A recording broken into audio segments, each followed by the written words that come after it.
दोनों चुड़ैलें अपनी पूरी शक्ति लगाती हैं। वे अदृश्य हवा बनकर मच्छरदानी पर हमला करती हैं। धीरे धीरे अपनी जादुई ताकतों से वे मच्छरदानी के कोने को खूंटे से उखाड़ देती हैं और उसे एक तरफ झटक देती हैं। देख लिया, कोई भी चीज हमारी भूख के आगे नहीं टिक सकती। अब ये गधा पूरी तरह हमारे लिए तैयार है। मच्छरदानी हटते ही दोनों चुड़ैली किसी तूफान की तरह गधे पर टूट पड़ती हैं। एक छोटा सा गांव जहां रात का सन्नाटा अक्सर रहस्यमयी कहानियों को जन्म देता है। इसी गांव के एक छोर पर रहता था किसान हरिया। हरिया ने आज दिन भर अपने गधे से खूब काम करवाया था और थकान के मारे उसे बाहर ही खूंटे से बांधकर घर के अंदर सोने चला गया। गधा जोर जोर से ढींचू ढींचू की आवाज करता है। उसे हजारों मच्छर घेरे हुए हैं। अरे ये गधा भी ना इतनी रात को क्यों चिल्ला रहा है, सोने भी नहीं देता।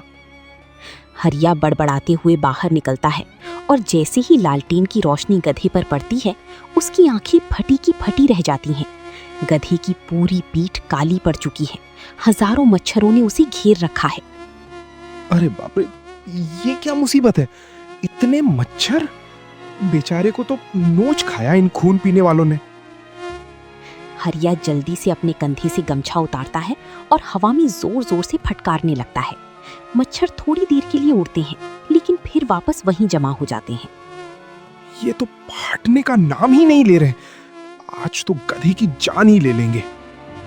झोपड़ी से कुछ दूरी पर एक पुराना बरगद का पेड़ है। पेड़ की टहनी पर दो अजीब सी परछाइयां बैठी हैं। उनकी आंखें लाल अंगारी की तरह चमक रही हैं। ये मच्छर चुड़ैल और उसकी साथी रानी है। देख रानी देख, ये मूर्ख इंसान अपनी मेहनत से कमाई हुई सवारी को बचाने की कोशिश कर रहा है। उसे क्या पता, आज रात ये गधा सिर्फ उसका बोझ नहीं उठाएगा, बल्कि वो हमारा सबसे बड़ा शिकार बनेगा।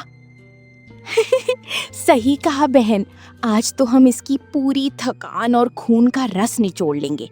और जब ये हरिया उसे बचाने की कोशिश करेगा तो उसे भी अपनी असली ताकत का अंदाजा हो जाएगा। इंतजार कर, अभी तो खेल शुरू हुआ है। बरगद की पेड़ पर बैठी मच्छर चुड़ैलें अपनी लंबी और नुकीली उंगलियों को आपस में रगड़ रही हैं।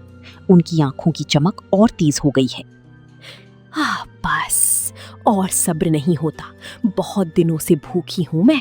आज तो इस गधे का सारा रस चख कर ही दम लूंगी। बहन रुक जा, अभी हरिया वहीं खड़ा है। अगर तूने अभी हमला किया तो वो देख लेगा। क्या तू चाहती है कि वो कोई तांत्रिक या ओझा को बुला ले? तांत्रिक, ओझा, वो इस मच्छर चुड़ैल का क्या बिगाड़ लेंगे? जब हम हजारों की तादाद में एक साथ हमला करते हैं तो कोई भी इंसान टिक नहीं पाता। देख कैसे वो गधा फिर से बेहाल हो रहा है।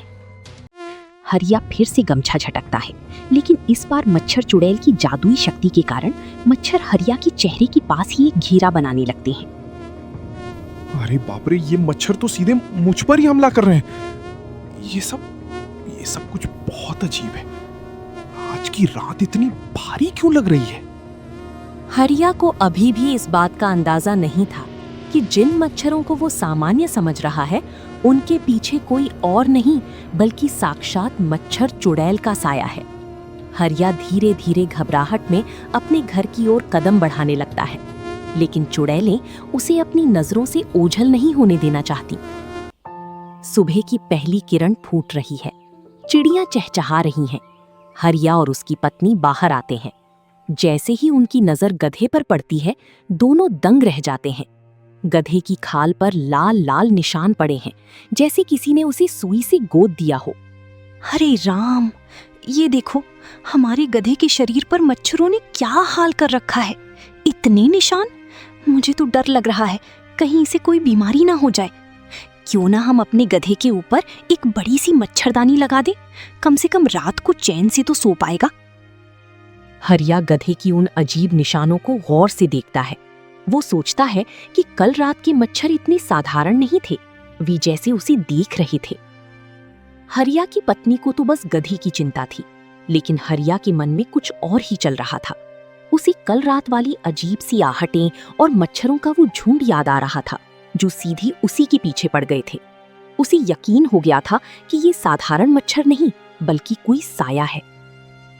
ये सामान्य मच्छर नहीं है।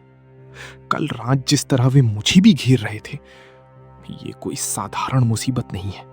बीवी को तो नहीं बता सकता वरना डर जाएगी, लेकिन मच्छरदानी का जुगाड़ तो करना ही पड़ेगा वरना ये जीव गधे को मार ही डालेंगे। हाँ, तू ठीक कह रही है। मैं अभी जाता हूं और बाजार से सबसे मजबूत मच्छरदानी खरीद कर लाता हूं। आज रात कोई भी इसे छू नहीं पाएगा। पास की एक पुरानी खंडहर के पीछे वही दोनों मच्छर चुड़ैलें अदृश्य होकर हरिया की बातें सुन रही हैं। मच्छरदानी? ये इंसान हमें मच्छरदानी से रोकने की कोशिश करेगा? बहन, ये तो हमारी मेहनत पर पानी फेर देगा। होने दे, उसे जुगाड़ करने दे। मच्छरदानी तो सिर्फ एक कपड़ा है रानी, वो हमारी जादुई शक्तियों को नहीं रोक पाएगी। उसे क्या पता कि मच्छरदानी के अंदर घुसना तो हमारे लिए और भी आसान हो जाएगा। आज रात हम उस जाली के छेद से नहीं बल्कि हवा बनकर अंदर घुसेंगे। हरिया ने आज बहुत ही खास और मजबूत जाली वाली मच्छरदानी गधे के ऊपर लगा दी है। गधा अब आराम से सो रहा है। जैसे ही मच्छर चुड़ैल और रानी वहां पहुंचती हैं, वे ठिठक कर रुक जाती हैं।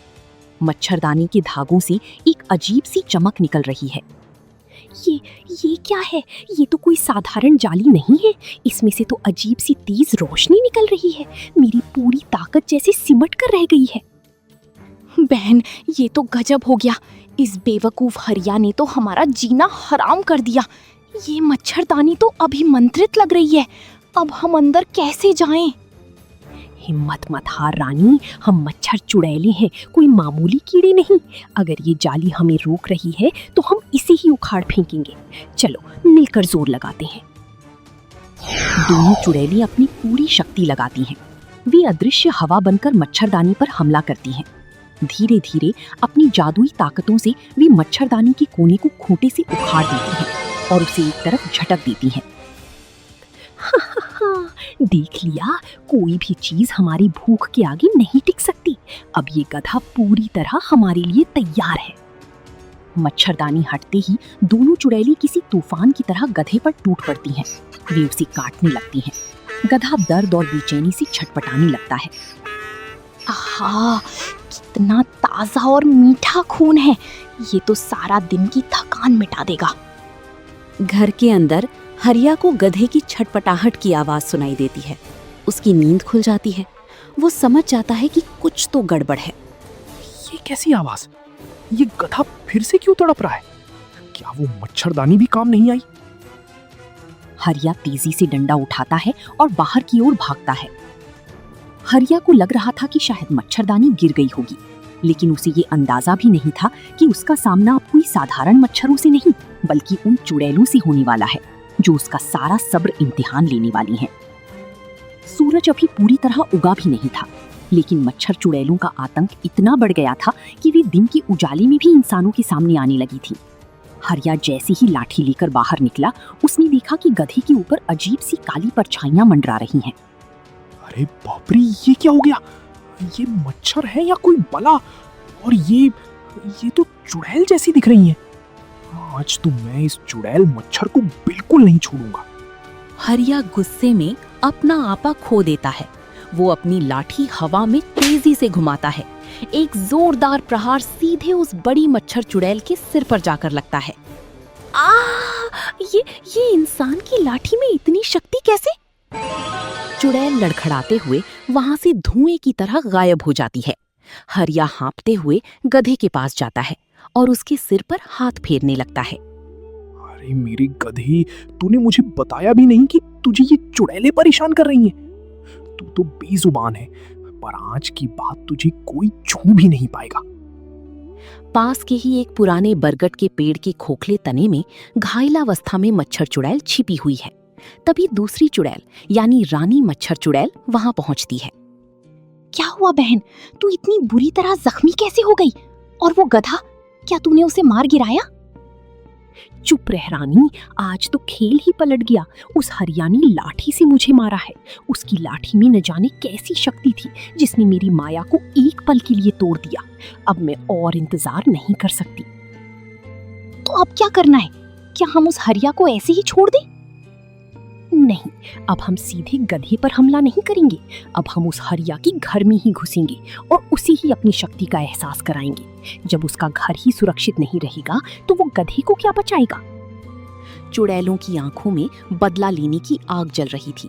उन्हें नहीं पता था कि हरिया ने अपनी लाठी पर कुछ खास जड़ी बूटी का लेप लगाया था, जो अब उनकी सबसे बड़ी मुसीबत बन गई थी। रात का सन्नाटा फिर से छा गया है। हरिया ने अपने घर के दरवाजे पर नीम की पत्तियां और कुछ विशेष मंत्रों वाला धागा बांध दिया है। घर के अंदर गधे के साथ हरिया और उसकी पत्नी निश्चिंत होकर सो रही हैं। बाहर अंधेरे में चुड़ैलें घर की चारों ओर चक्कर लगा रही हैं, लेकिन घर के अंदर नहीं घुस पा रही हैं। हरिया की होशियारी और हिम्मत की आगे अंततः मच्छर चुड़ैलों की सारी माया धरी की धरी रह गई। सूरज उगने के साथ ही वे चुड़ैलें हमेशा के लिए उस गांव से कोसों दूर भाग गईं। हरिया और उसका गधा अब सुरक्षित थी और गांव में फिर से अमन चैन लौट आया था।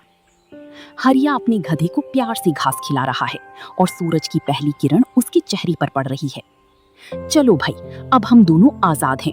आज के बाद कोई मुसीबत हमें छू भी नहीं पाएगी। तो दोस्तों, कैसी लगी आपको ये कार्टून कहानी? हमें कमेंट बॉक्स में जरूर बताएं। और हाँ, अपना नाम कमेंट बॉक्स में लिखना न भूलें, जिससे हमें पता चल सके कि हमारी ये वीडियो कौन कौन देख रहा है और आप लोगों का इतना प्यार हम तक पहुंच रहा है। अगली बार फिर मिलेंगे एक नई और रहस्यमयी कहानी के साथ।